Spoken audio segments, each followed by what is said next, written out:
Hi అండి. మనందరికీ ఉంటుంది తిరుపతికి వెళ్ళాలి, స్వామివారిని చూడాలి అని.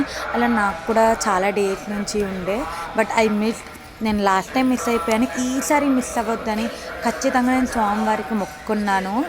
నేను మెట్టు మెట్టుకి బొట్టు పెట్టుకొని వస్తాను స్వామి, నీ దర్శనం అవ్వాలి అని. ఇంకా స్వామివారి దయ వల్ల నేను ఎలానో అలా చూసేసాను స్వామివారిని. కానీ నేను మెట్టు మెట్టుకి బొట్టు పెట్టుకొని వస్తానన్నాను కదా!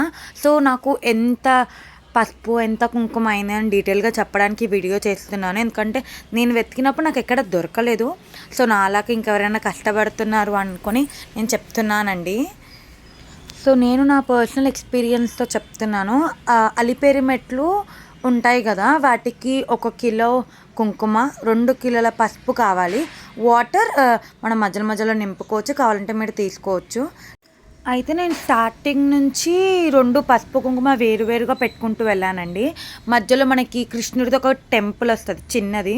అక్కడి నుంచి నేను పసుపు, కుంకుమ కలిపేసి పెట్టేసాను ఇంకా. మీరు తిరుపతి గురించి బడ్జెట్ అండ్ ఎవ్రీథింగ్ నేను ఇలానే ఒక్కొక్కటి పోస్ట్ చేస్తూ ఉంటాను. అండ్ మేమెళ్ళింది ₹300 టికెట్ అండి. దానివల్ల మాకు చాలా కలిసొచ్చింది. 3 అవర్స్‌లో దర్శనం అయిపోయింది యాక్చువల్‌గా. సో, మాకు 5:00కి ఉండే అండి స్లాట్ బుకింగ్ ₹300ది. 7:00కి మేము లోపలికెళ్ళాము. మేము చాలా భయపడ్డాము అసలు ఎలా చేస్తారో, చెయ్యరో అని. కానీ చేస్తారండి. మనకు స్లాట్ బుకింగ్స్ ఉంటే చేస్తారు, అలా ఏమి ఉండదు. సో, ఇలానే మీకు ప్రతి ఒక్క దాని గురించి ఇన్ డీటెయిల్‌గా ఎక్స్‌ప్లెయిన్ చేస్తానండి. Please do subscribe, likes and share అండి. So, thanks for your support. Thank you అండి.